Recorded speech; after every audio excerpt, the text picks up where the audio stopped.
जय जय श्री राधे श्याम। भागवत धर्म दर्शन यूट्यूब चैनल में समस्त भगवत प्रेमी भक्तों को, विद्यार्थी जनों को एवं संत महापुरुषों को हार्दिक स्वागत करते हैं। हम लोग ललिता सहस्त्रनाम स्तोत्रम पाठ करना सीख रहे हैं और अभी तक हम लोगों ने 30 श्लोक तक स्वाध्याय कर चुके हैं। अब हम लोग इस वीडियो में आगे की ओर बढ़ेंगे। यदि आप लोग चैनल में नए हैं तो चैनल को सब्सक्राइब करिएगा, वीडियो को लाइक करिएगा, वीडियो को शेयर करिएगा ताकि सबको इसका लाभ प्राप्त हो सके। विलम्ब न करते हुए आइए आज के पाठ में हम लोग प्रवेश करेंगे। हम लोग 31वें श्लोक में प्रवेश करेंगे। 31वां श्लोक इस प्रकार से है, आप लोग देखिएगा स्क्रीन में। महागणेश निर्भिन्न महागणेश निर्भिन्न महागणेश निर्भिन्न महागणेश निर्भिन्न विघ्नयंत्र प्रहर्षिता विघ्नयंत्र प्रहर्षिता विघ्नयंत्र प्रहर्षिता विघ्नयंत्र प्रहर्षिता महागणेश निर्भिन्न विघ्नयंत्र प्रहर्षिता महागणेश निर्भिन्न विघ्नयंत्र प्रहर्षिता भंडासुरेन्द्र निर्मुक्त भंडासुरेन्द्र निर्मुक्त भंडासुरेन्द्र निर्मुक्त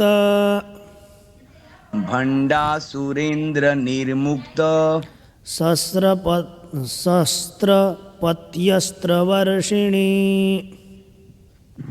शस्त्रप्रत्यस्त्रवर्षिणी शस्त्रप्रत्यस्त्रवर्षिणी शस्त्रप्रत्यस्त्रवर्षिणी महागणेश निर्भिन्न विघ्नयंत्र प्रहर्षिता भंडासुरेन्द्र निर्मुक्त शस्त्रप्रत्यस्त्रवर्षिणी महागणेश निर्भिन्न विघ्नयंत्र प्रहर्षिता भंडासुरेन्द्र निर्मुक्त शस्त्रप्रत्यस्त्रवर्षिणी करांगुली नखोत्पन्ना करांगुली नखोत्पन्ना करांगुली नखोत्पन्ना करांगुली नखोत्पन्ना नारायण दशाकृति नारायण दशाकृतिः नारायण दशाकृति नारायण दशाकृतिः महापाशुपतास्त्राग्नि महापाशुपतास्त्राग्नि महापाशुपतास्त्राग्नि महापाशुपतास्त्राग्नि निर्दग्धासुरसैनिका निर्दग्धासुरसैनिका करांगुली नखोत्पन्ना नारायण दशाकृतिः महापाशुपतास्त्राग्नि निर्दग्धासुरसैनिका करांगुली नखोत्पन्ना नारायण दशाकृतिः महापाशुपतास्त्राग्नि निर्दग्धासुरसैनिका। उसके बाद 33वां श्लोक इस प्रकार से है। कामेश्वरास्त्र निर्दग्ध कामेश्वरास्त्र निर्दग्ध कामेश्वरास्त्र निर्दग्ध कामेश्वरास्त्र निर्दग्ध सभण्डासुरशून्यका सभण्डासुरशून्यका सभण्डासुरशून्यका सभण्डासुरशून्यका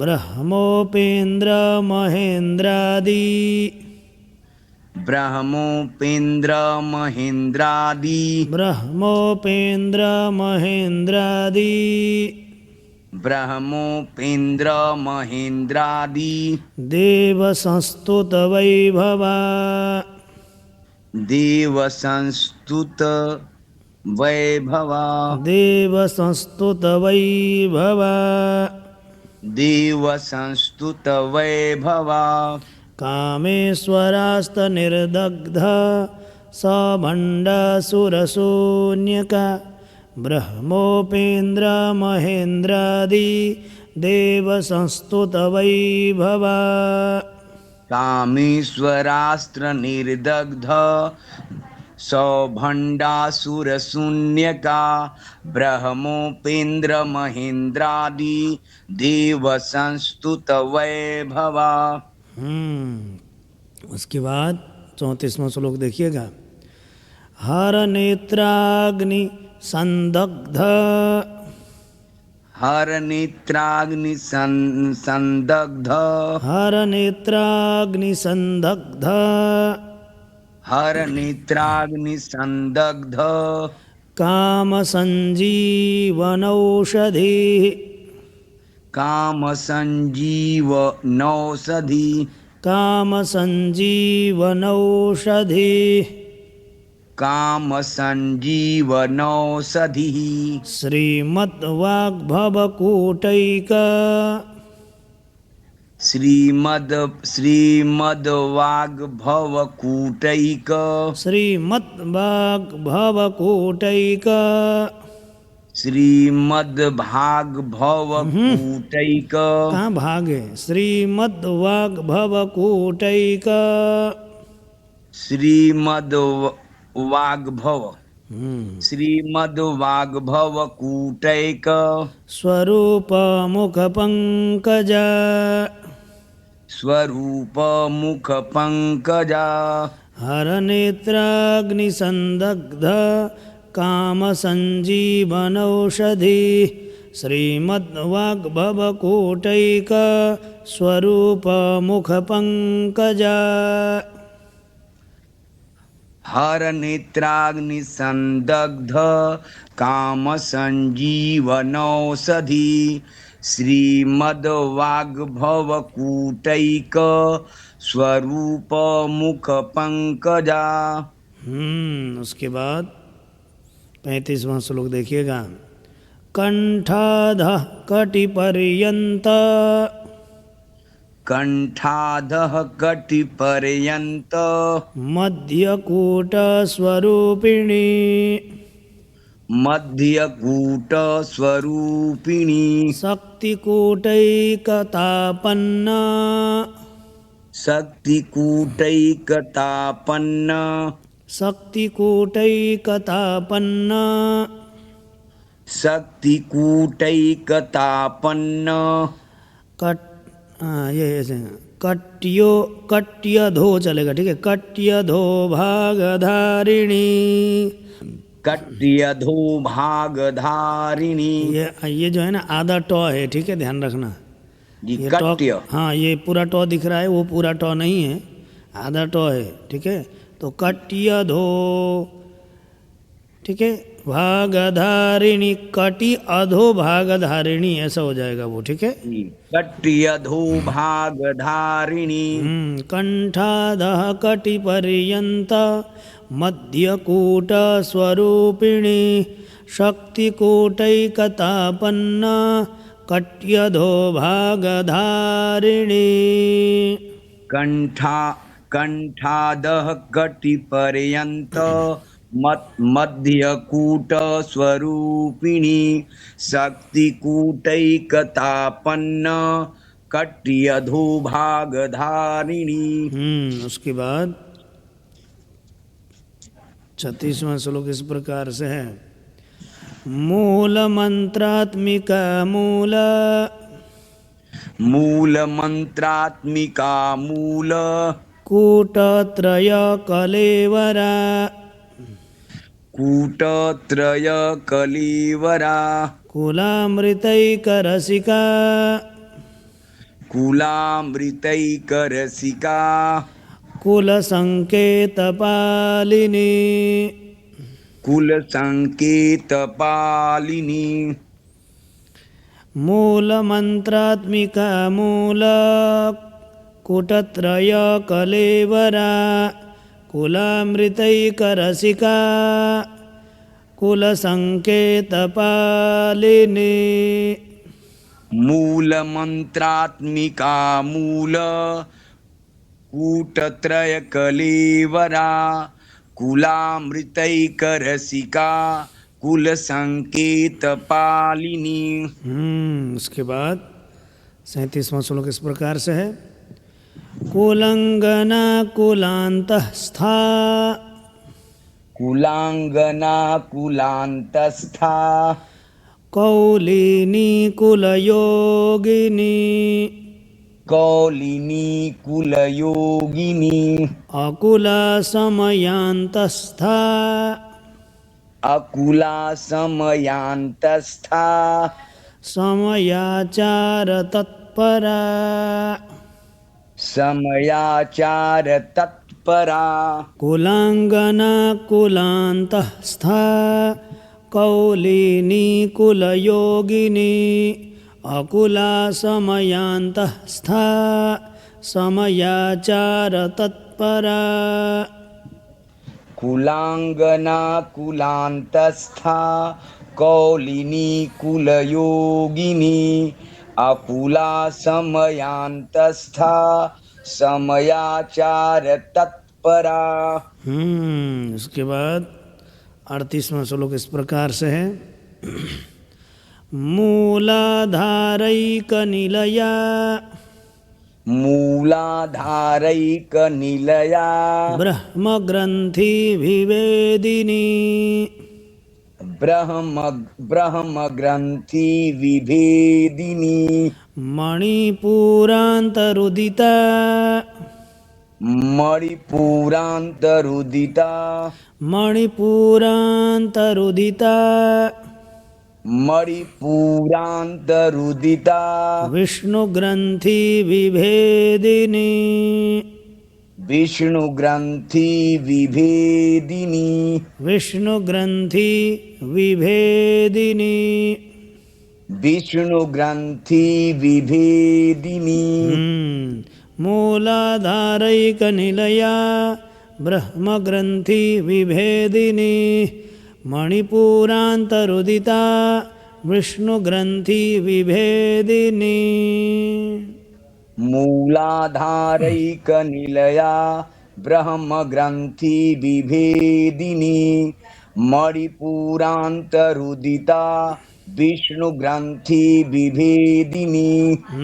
उसके बाद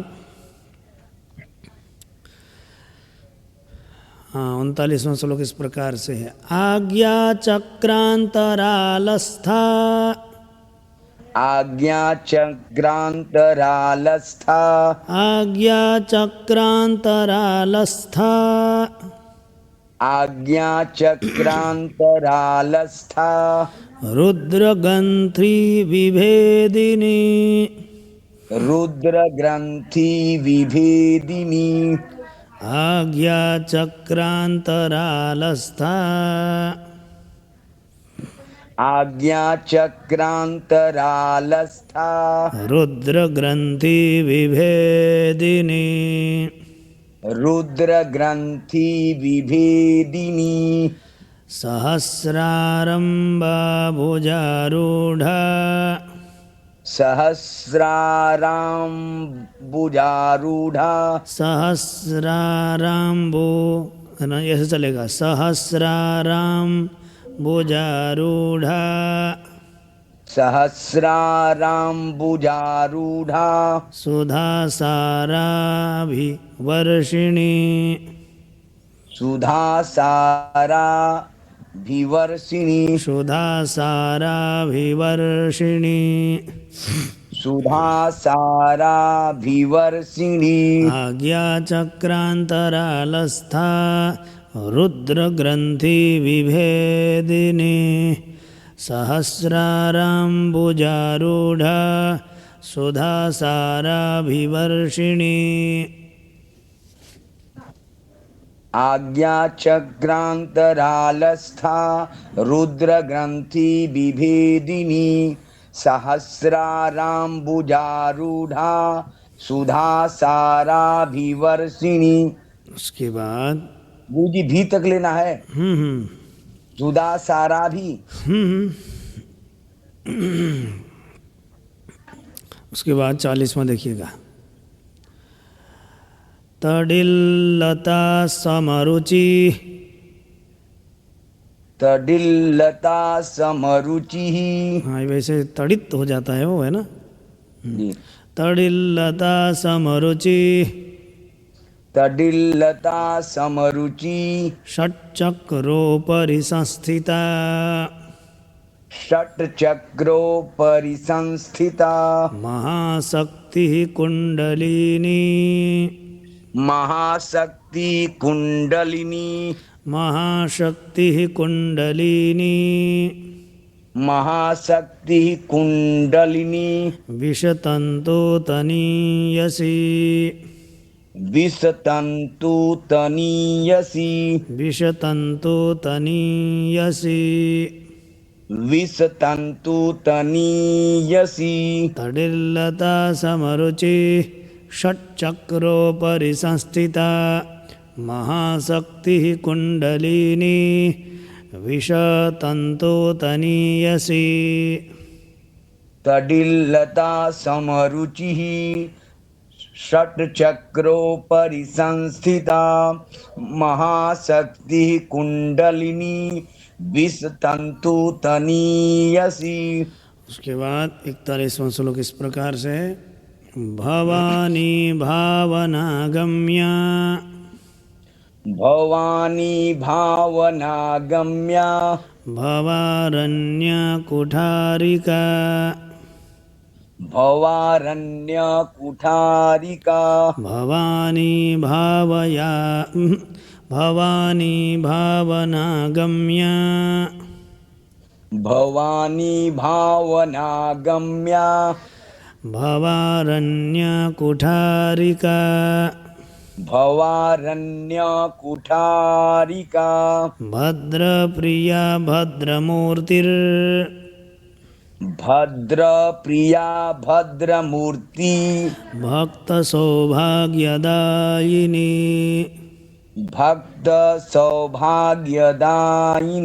भवानी भावनागम्या भवारण्यकुठारिका, भद्रप्रिया भद्रमूर्तिर्भक्तसौभाग्यदायिनी। भवानी भावनागम्या भवारण्यकुठारिका, भद्रप्रिया भद्रमूर्तिर्भक्त सौभाग्यदायिनी। भक्तप्रिया भक्तिगम्या,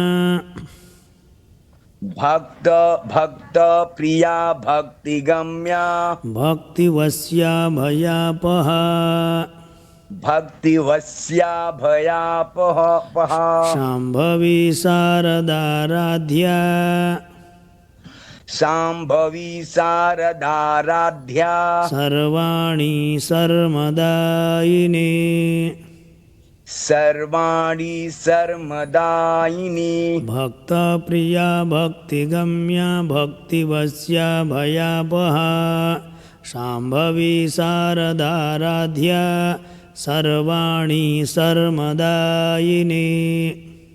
भक्त प्रिया भक्तिगम्या भक्तिवश्या भयापहा, शाम्भवी शारदाराध्या सर्वाणि सर्वदायिनी। उसके बाद 43वां श्लोक देखिएगा। शांकरी श्रीकरी साध्वी, शांकरी श्रीकरी साध्वी शरच्चंद्र निभानना, शरच्चंद्र निभानना।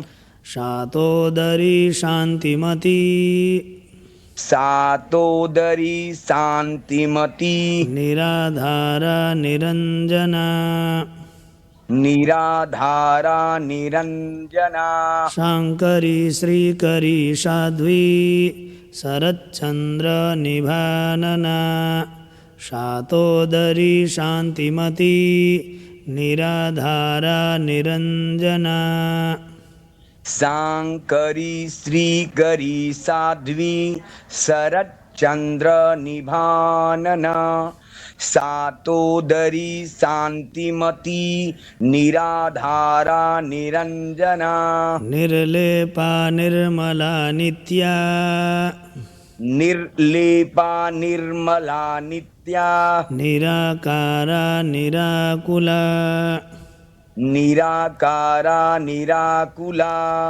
निर्लेपा निर्मला नित्या निर्लेपा निर्मला नित्या निराकारा निराकुला निराकारा निराकुला निर्गुणा निष्कला शान्ता निर्गुणा निष्कला शान्ता निष्कामा निरुप्लवा निष्कामा निरुपप्लवा हाँ निरुपप्लवा ऐसे कर सकते हैं जय निष्कामा निरुपप्लवा निरुपप्लवा हाँ निर्लेपा निर्मला नित्या निराकारा निराकुला निर्गुणा निष्कला शान्ता निष्कामा निरुपप्लवा निर्लेपा निर्मला नित्या निराकारा निराकुला निर्गुणा निष्कला शान्ता निष्कामा निरुपप्लवा।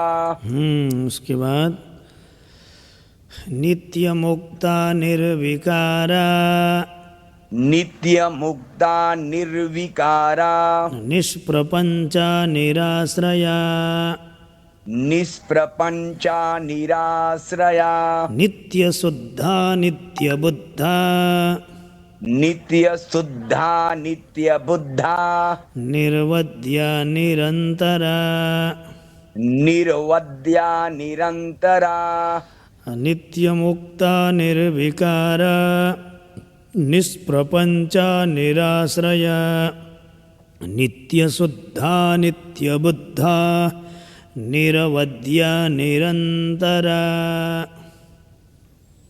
नित्य मुक्ता निर्विकारा निष्प्रपंचा निराश्रया नित्य शुद्धा नित्य बुद्धा निर्वद्या निरंतरा। उसके बाद 46वां श्लोक इस प्रकार से है निष्कारणा निष्कलंका निष्कारणा निष्कलंका निरुपाधिर निरीश्वरा निरुपाधिर निरीश्वरा निष्कारणा निष्कलंका निष्कारणा निष्कलंका निरुपाधिर निरीश्वरा निरुपाधिर निरीश्वरा निरागारागमथनी निरागारागमथनी निर्मदा मदनाशिनी निर्मदा मदनासिनी निष्कारणा निष्कलंका निरुपाधिर्निरीश्वरा निरागारागमथनी निर्मदा मदनाशिनी निष्कारणा निष्कलंका निरुपाधिर्निरीश्वरा निरागारागमथनी निर्मदा मदनासिनी। इसके बाद अब हम देखेंगे 47वें श्लोक देखिएगा निश्चिंता निरहंकारा निश्चिंता निरहंकारा निर्मोहा मोहनाशिनी निर्मोहा मोहनासिनी निर्ममा ममता हंत्री निर्ममा ममता हंत्री निष्पापा पापनाशिनी निष्पापा पापनासिनी निश्चिंता निरहंकारा निर्मोहा मोहनाशिनी निर्ममा ममता हन्त्री निष्पापा पापनाशिनी निश्चिन्ता निरहङ्कारा निर्मोहा मोहनाशिनी निर्ममा ममता हन्त्री निष्पापा पापनाशिनी। 48वां श्लोक इस प्रकार से है। निष्क्रोधा क्रोध समनी निष्क्रोधा क्रोध समनी निर्लोभा लोभनाशिनी निर्लोभा लोभनाशिनी निःसंशया संशयग्नि निसंशया संशयग्नि निर्भवा भवनाशिनी निर्भवा भवनाशिनी निष्क्रोधा क्रोधशमनी निर्लोभा लोभनाशिनी निःसंशया संशयग्नि निर्भवा भवनाशिनी। निष्क्रोधा क्रोध समनी निर्लोभा लोभनाशिनी निसंशया संशयग्नि निर्भवा भवनाशिनी। उसके बाद निर्विकल्पा निराबाधा निर्विकल्पा निराबाधा निर्भेदा भेदनाशिनी निर्भेदा भेदनाशिनी निर्नाशा मृत्युमथनी निर्नाशा मृत्युमथिनी निर्नाशा मृत्युमथिनी निर्नाशा मृत्युमथिनी निष्क्रिया निष्परिग्रहा निष्क्रिया निष्परिग्रहा निर्विकल्पा निराबाधा निर्भेदा भेदनाशिनी निर्नाशा मृत्युमथिनी निष्क्रिया निष्परिग्रहा निर्विकल्पा निराबाधा निर्भेदा भेदनाशिनी निर्नाशा मृत्युमथिनी निष्क्रिया निष्परिग्रहा। उसके बाद निस्तुलानी निस्तुलानी लचिकुरा निस्तुला नीलचिकुरा निरपाया निरत्यया निरपाया निरत्यया दुर्लभा दुर्गमा दुर्गा दुर्लभा दुर्गमा दुर्गा दुःखहन्त्री सुखप्रदा दुःखहन्त्री सुखप्रदा निस्तुला नीलचिकुरा निरपाया निरत्यया दुर्लभा दुर्गमा दुर्गा दुःखहन्त्री सुखप्रदा।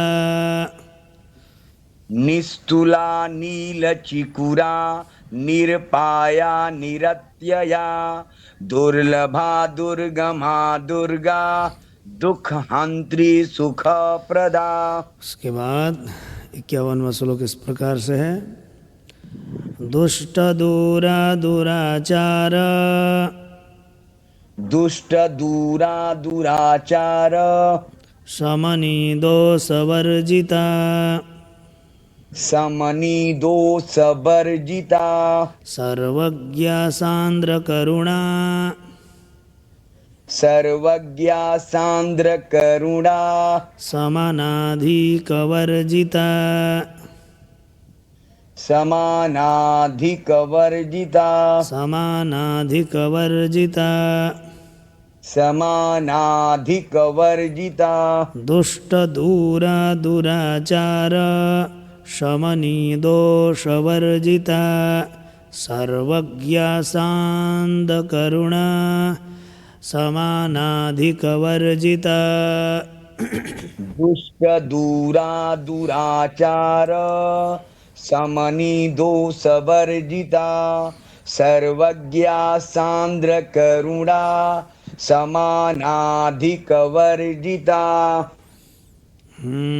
उसके बाद सर्वशक्तिमयी सर्वा सर्वशक्तिमयी सर्व मंगला सद्गति प्रदा मंगला सद्गति प्रदा सर्वेश्वरी सर्वमयी सर्वेश्वरी सर्वमयी सर्वमंत्र स्वरूपिणी सर्वमंत्र स्वरूपिणी सर्वशक्तिमयी सर्वमंगला सद्गति प्रदा सर्वेश्वरी सर्वमयी सर्वमंत्र स्वरूपिणी सर्वशक्तिमयी सर्व मंगला सद्गति प्रदा सर्वेश्वरी सर्वमयी सर्वमंत्र स्वरूपिणी। उसके बाद सर्वयंत्रात्मिका सर्वयंत्रात्मिका सर्व तंत्र रूपा मनोन्मनी तंत्र रूपा मनोन्मनी माहेश्वरी महादेवी माहेश्वरी महादेवी महालक्ष्मीर्मृडप्रिया महालक्ष्मीर्मृडप्रिया सर्वयंत्रात्मिका सर्वतंत्ररूपा मनोन्मनी माहेश्वरी महादेवी महालक्ष्मीर्मृडप्रिया सर्वयंत्रात्मिका सर्व तंत्र रूपा मनोन्मनी माहेश्वरी महादेवी महालक्ष्मीर्मृडप्रिया महारूपा महापूज्या महापातकनाशिनी महारूपा महापूज्या महापातकनाशिनी महामाया महासत्त्वा महाशक्तिर्महारतिः महामाया महासत्त्वा महाशक्तिर्महारतिः महारूपा महापूज्या महापातकनाशिनी महामाया महासत्त्वा महाशक्तिर्महारतिः महारूपा महापूज्या महापातकनाशिनी महामाया महासत्त्वा महाशक्तिर्महारतिः। उसके बाद महाभोगा महेश्वर्या महाभोगा महेश्वर्या महावीर्या महाबला महावीर्या महाबला महाबुद्धिर्महासिद्धिर् महाबुद्धिर्महासिद्धिर् महायोगेश्वरेश्वरी महायोगेश्वरेश्वरी महाभोगा महेश्वर्या महावीर्या महाबला महाबुद्धिर्महासिद्धिर् महायोगेश्वरेश्वरी महाभोगा महेश्वर्या महावीर्या महाबला महाबुद्धिर्महासिद्धिर् महायोगेश्वरेश्वरी महातंत्रा महामंत्रा महातंत्रा महामंत्रा महायंत्रा महासना महायंत्रा महासना महायाकक्रमाराध्या महायागक्रमाराध्या महाभैरवपूजिता महाभैरवपूजिता महातंत्रा महामंत्रा महायंत्रा महासना महायागक्रमाराध्या महाभैरवपूजिता महातंत्रा महामंत्रा महायंत्रा महासना महायाग क्रमाराध्या महाभैरव पूजिता महेश्वर महाकल्प महेश्वर महाकल्प महातांडव साक्षिणी महातांडव साक्षिणी महेश्वर महाकल्प महातांडव साक्षिणी महेश्वर महाकल्प महातांडव साक्षिणी महाकामेश महिषी महाकामेश महिषी महात्रिपुर सुंदरी महात्रिपुर सुंदरी महेश्वर महाकल्प महातांडव साक्षिणी महाकामेश महिषी महात्रिपुर सुंदरी महेश्वर महाकल्प महातांडव साक्षिणी महाकामीश महिषी महात्रिपुर सुंदरी। उसके बाद 58वां श्लोक इस प्रकार से है। चतुष्षष्ट्युपचाराढ्या चतुष्षष्ट्युपचाराढ्या चतुष्षष्ट्युपचाराढ्या चतुष्षष्ट्युपचाराढ्या तो षष्ठ बोलने के बाद आधा ट य में वो यू टी ऊ, ठीक है। तो चतुष्षष्ट्युपचाराढ्या चतुष्षष्ट्युपचाराढ्या तो ढ्या में ढ भी आधा है, ध्यान रखना, ठीक है। चतुष्षष्टि कलामयी चतुष्षष्टि कलामयी षष्ठी कलामयी चतुष्षष्टि कलामयी महाचतुष्षष्टिकोटि जी बोली महाचतुष्षष्टिकोटि महाचतुष्षष्टिकोटि महाचतुष्षष्टिकोटि महाचतुष्षष्टिकोटि योगिनी गण सेविता योगिनी गण सेविता चतुष्षष्ट्युपचाराढ्या चतुष्षष्टि कलामयी महाचतुष्षष्टिकोटि योगिनी गणसेविता चतुष्षष्ट्युपचाराढ्या चतुष्षष्टि कलामयी महाचतुष्षष्टिकोटि षष्टिकोटि कर सकते हो ना, महाचतुष्षष्टिकोटि योगिनी गण सेविता मनुविद्या चंद्रविद्या मनुविद्या चंद्रविद्या चंद्रमंडल मध्यगा चंद्रमंडल मध्यगा मनुविद्या चंद्रविद्या चंद्रमंडल मध्यगा मनुविद्या चंद्रविद्या चंद्रमंडल मध्यगा चारुरूपा चारुहासा चारुरूपा चारुहासा चारुचंद्र कलाधरा चारुचंद्र कलाधरा मनुविद्या चंद्रविद्या चंद्रमंडल मध्यगा चारुरूपा चारुहासा चारुचंद्र कलाधरा मनुविद्या चंद्रविद्या चंद्रमंडल मध्यगा चारुरूपा चारुहासा चारुचंद्र कलाधरा। उसके बाद 60वां श्लोक इस प्रकार से है।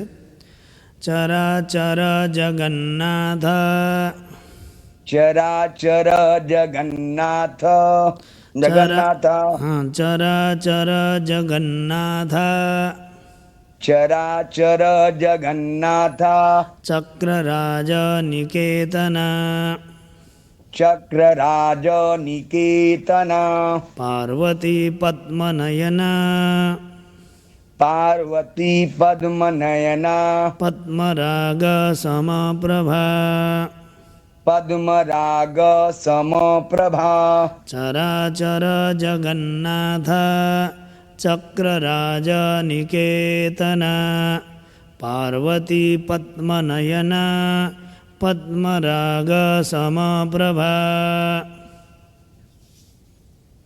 चराचर जगन्नाथ चक्रराज निकेतना पार्वती पद्मनयना पद्मराग समप्रभा। तो इस प्रकार से हम लोगों ने 60 श्लोक तक स्वाध्याय कर चुके हैं ललिता सहस्त्र नाम के।